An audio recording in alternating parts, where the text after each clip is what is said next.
राष्ट्रीय शिक्षा नीति 2020 सेमिनार के इस सत्र में आप सभी का स्वागत है। मैं इस वेब सेमिनार में राष्ट्रीय शिक्षा नीति 2020 के भाग 4 क्रियान्वयन की रणनीति पर अपने विचार व्यक्त करना चाहूँगा। मैं धन्यवाद व्यक्त करता हूँ आप सभी का, समस्त डाइट परिवार का, कि मुझे इस महत्वपूर्ण डॉक्यूमेंट पर बोलने का अवसर प्रदान किया।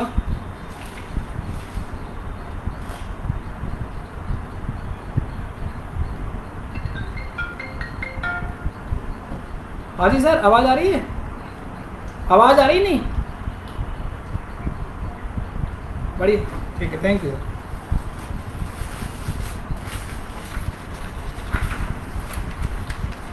थोड़ा टेक्निकल प्रॉब्लम की वजह से थोड़ा विलंब हुआ, इसके लिए।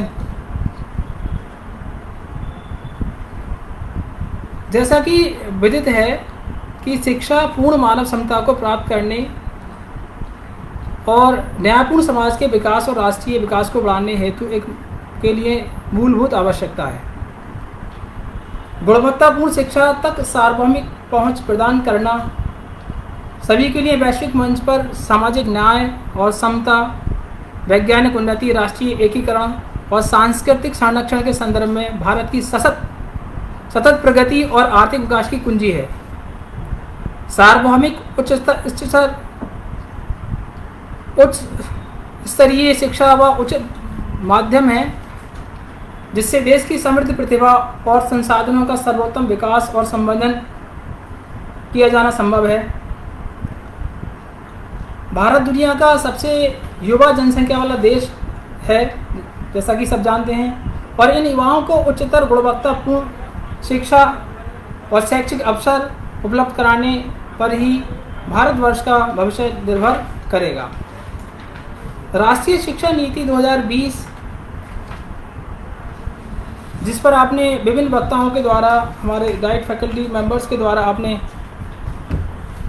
विभिन्न आयामों पर, विभिन्न इसके जो घटक हैं, इस पर आपने उनके विचार सुने।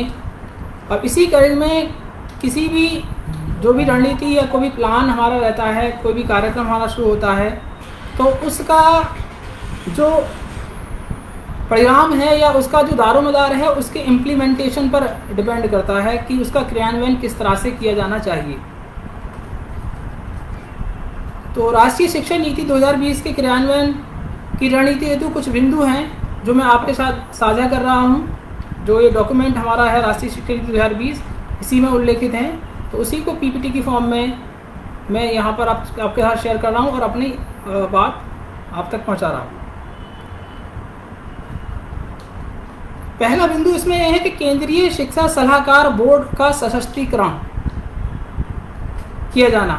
इस नीति के सफल क्रियान्वयन के लिए राष्ट्रीय, राज्य, संस्थागत और व्यक्तिगत स्तर पर एक दीर्घकालिक विजन, विशेषज्ञता का निरंतर उपलब्धता और संबंधित लोगों द्वारा ठोस कदम उठाए जाने की आवश्यकता है। इस संदर्भ में यह नीति केंद्रीय शिक्षा सलाहकार बोर्ड, जिसको कैब के नाम से जाना जाता है, के सशक्तिकरण की अनुशंसा करती है, जो कि न केवल शैक्षिक व सांस्कृतिक विकास से जुड़े मुद्दों पर व्यापक परामर्श और समीक्षा के लिए एक फोरम प्रदान करता है, बल्कि इससे अधिक वृहद उद्देश्य है। एक पुनर्कल्पित और पुनर्जीवित कैब मानव संसाधन विकास मंत्रालय यानी शिक्षा मंत्रालय और राज्य स्तर पर इसकी विभिन्न इकाइयों निकायों के साथ मिलकर देश में शिक्षा के विजन को लगातार अनवरत रूप से विकसित करने, सुस्पष्टता लाने, उसका आकलन करने और उसको संशोधित करने के लिए जिम्मेदार होगा। इसे ऐसी संस्थागत रूपरेखाओं को भी लगातार तैयार एवं उनकी समीक्षा करते रहना चाहिए जो इस विजन को प्राप्त करने में सहायक होंगी।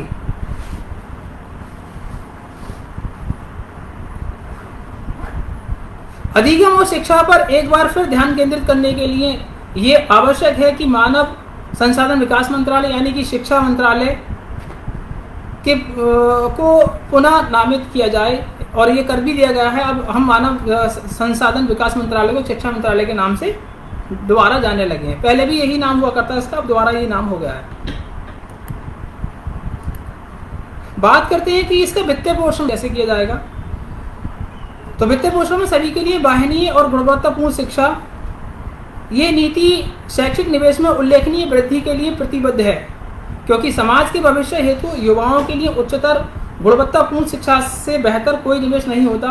दुर्भाग्य से भारत में शिक्षा पर होने वाला सार्वजनिक व्यय अभी भी सरकारी खर्च कभी भी कुल सकल घरेलू उत्पाद से 6% से अधिक नहीं पहुंचा। जैसा कि 1968 की शिक्षा नीति में अनुशंसा की गई थी, 1968 में जो पॉलिसी आई थी उसमें इस बात पर जोर दिया गया था, और जिसको 1986 की जो शिक्षा नीति आई थी हमारी, उसमें फिर दोबारा से जो उसका इम्प्लीमेंटेशन 1992 वाला जो आया था, उसमें भी इस बात को दोहराया गया, समीक्षा की गई थी कि इसका हमारा जो सरल घरेलू उत्पाद का जो खर्च है वो शिक्षा पर ज़्यादा किया जाए।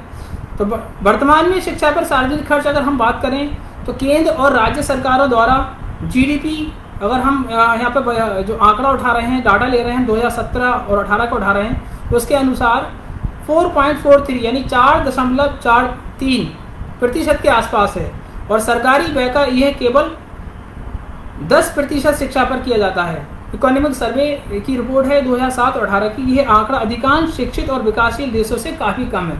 हम दूसरे देशों से कंपेयर करें जो हमारे विकासशील देश हैं या शिक्षित देश है, तो वहाँ पर जो शिक्षा पर जो हमारा सकल घरेलू उत्पाद का जो प्रतिशत खर्च होता है वो कहीं अधिक होता है।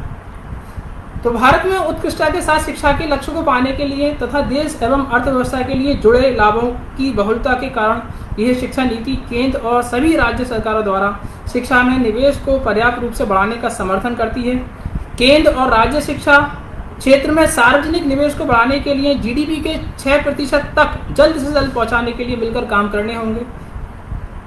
भारत के भावी आर्थिक और सामाजिक, सांस्कृतिक, बौद्धिक एवं तकनीकी उन्नति एवं विकास के लिए जरूरी है कि गुणवत्तापूर्ण एवं समतापूर्ण सरकारी शिक्षा व्यवस्था के लिए शिक्षा पर इतना निवेश करना बहुत ही महत्वपूर्ण है।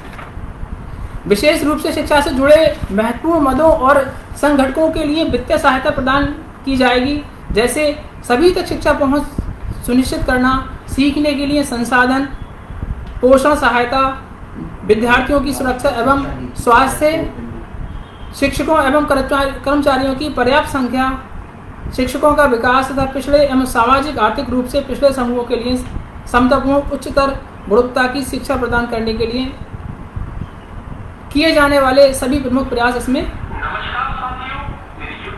मुख्यतः बुनियादी सुविधाओं एवं संसाधन संबंधी एकमुश्त खर्चों के अलावा यह नीति एक शिक्षा प्रणाली व्यवस्थित करने के लिए वित्तीय पोषण हेतु निम्नलिखित महत्वपूर्ण दीर्घकालिक क्षेत्रों की पहचान करती है, जिन पर जोर दिया जाना आवश्यक है।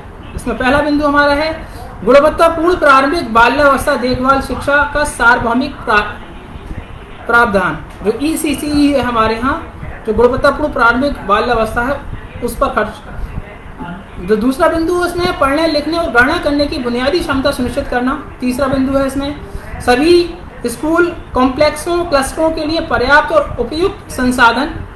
इसमें आपका जो फोर्थ पॉइंट है वो ये है भोजन एवं पोषण मुहैया कराना, जैसे कि नाश्ता और मध्याह्न भोजन। पांचवा बिंदु ये है कि शिक्षक शिक्षा यानी जो टीचर एजुकेशन है और शिक्षकों के सतत व्यावसायिक विकास में निवेश करना है। और नेक्स्ट बिंदु इसमें है कि उत्कृष्टता को पोषित करने के लिए विश्वविद्यालय एवं महाविद्यालयों में सुधार भी किया जाना है।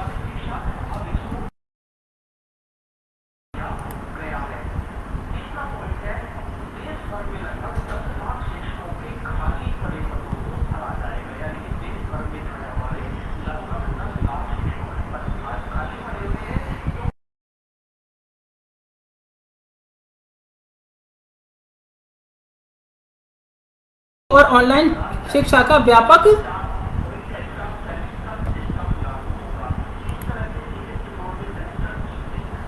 उपयोग हमें करना है।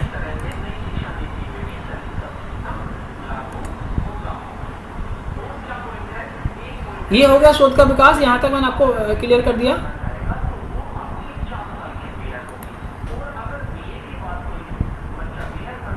अब शिक्षा के क्षेत्र में सीमित मात्रा में उपलब्ध वित्त की अमूमन जिला और संस्थान के स्तर पर समय पर व्यय नहीं किया जाता। इसके लिए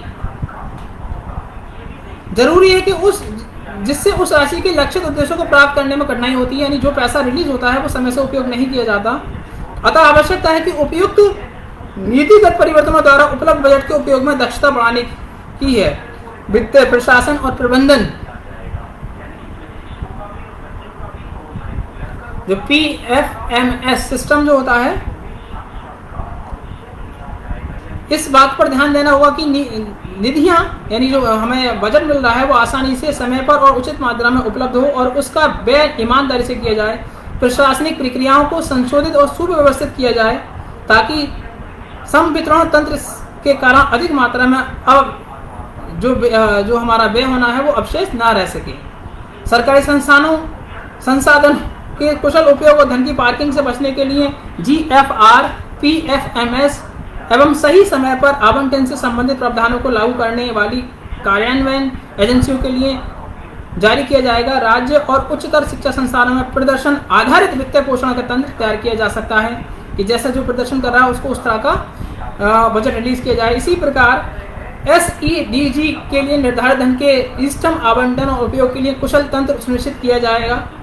प्रस्तावित नवीन नियामक व्यवस्था जिसमें भूमिकाओं का विभाजन और पारदर्शी स्वयं प्रकटीकरण, संसाधनों का सशक्तिकरण एवं स्वायत्तता, उत्कृष्ट एवं योग्य विशेषज्ञों की प्रमुख पदों पर नियुक्ति आदि शामिल हैं। इन सभी के माध्यम से वित्त के आसान और त्वरित और पारदर्शी प्रभाव हमें मदद मिलेगी। यह नीति शिक्षा क्षेत्र में निजी परोपकारी गतिविधियों को पुनर्जीवित करने, राष्ट्रीय रूप से प्रोत्साहित करने और समर्थन करने की अनुशंसा भी करती है।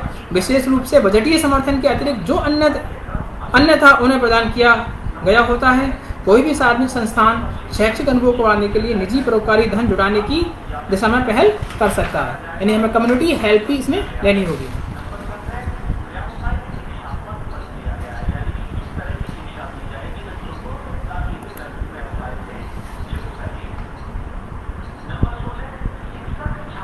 इस नीति में शिक्षा के व्यवसायीकरण के मुद्दे से कई मोर्चों पर निपटने का प्रयास किया गया है, जिससे कि सरल किंतु कठोर नियमन दृष्टिकोण भी शामिल हैं, जो वित्तीय प्रक्रियाओं, कार्य पद्धति, उपलब्ध पाठ्यक्रमों एवं पाठ्यक्रमों में पूरी पारदर्शिता के साथ स्वयं प्रकटीकरण, सार्वजनिक शिक्षा में पर्याप्त निवेश, सरकारी और निजी सभी संस्थानों में अच्छे प्रशासन और तंत्र पर जोर देता है। इसी तरह जरूरतमंदों में योग्य वर्गों को प्रभावित किए बिना उच्चतर लागत वसूली के अवसर का भी पता लगाया जाएगा। अब बात करते हैं क्रियान्वयन की। क्रियान्वयन यानी इसी को हम डिटेल में लेकर चलें तो कैसे होगा। किसी भी नीति, जैसे मैंने शुरू में भी कहा कि किसी भी नीति की प्रभावशीलता उसके कार्यान्वयन पर निर्भर करती है। ऐसे क्रियान्वयन के लिए कई निकायों द्वारा समन्वित एवं व्यवस्थित तरीके से बहुत ही सी पहल करनी होगी और कई कदम उठाने की जरूरत होगी। इसलिए यह नीति के क्रियान्वयन को कई निकायों, जिसमें हमारा शिक्षा मंत्रालय हो गया, कैब हो गया, केंद्र और राज्य सरकारें, शिक्षा संबंधी सभी मंत्रालय, जैसे कि राज्यों के शिक्षा विभाग, बोर्ड्स, NTA, स्कूल और उच्चतर शिक्षा नियामक निकाय, NCERT, SCERT, स्कूल एवं उच्चतर शिक्षण संस्थाएं शामिल हैं, द्वारा शिक्षा में शामिल सभी निकायों में योजना को लेकर आपसी समन्वय और तालमेल के माध्यम से इसके भाव एवं प्रयोजन अनुसार सुनिश्चित करने के लिए नेतृत्व प्रदान किया जाएगा। क्रियान्वयन के लिए निम्नलिखित मार्गदर्शी सिद्धांत होंगे।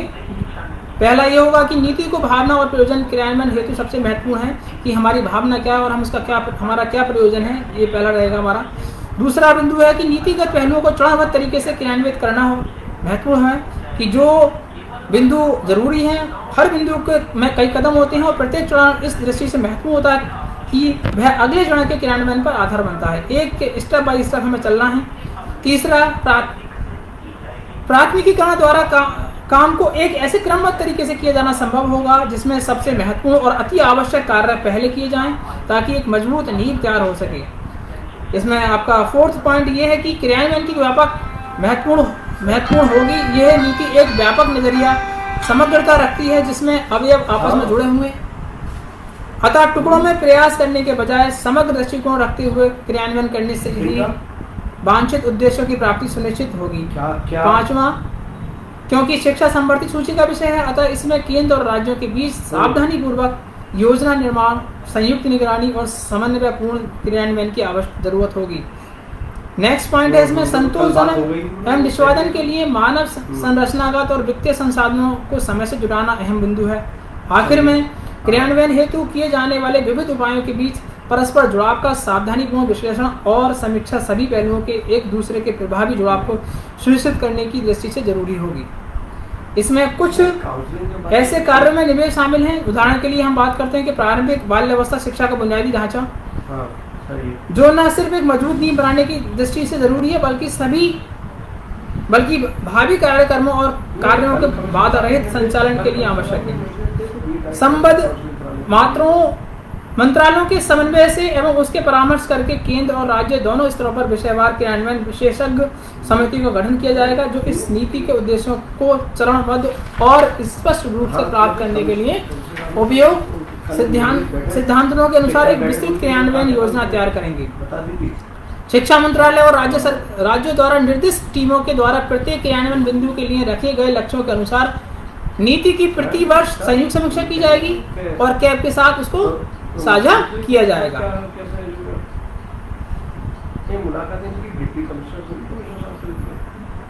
साथ ही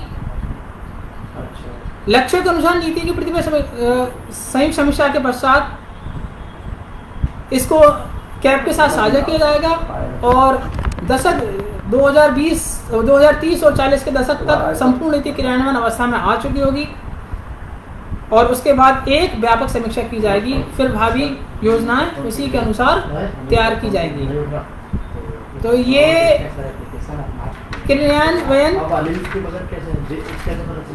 क्रियान्वयन की रणनीतियां होंगी राष्ट्रीय शिक्षा नीति 2020 को इम्प्लीमेंट करने के लिए।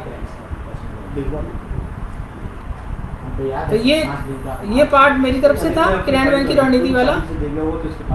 आप सभी का धन्यवाद, आपने मुझे इस महत्वपूर्ण दस्तावेज पर बोलने का मौका दिया।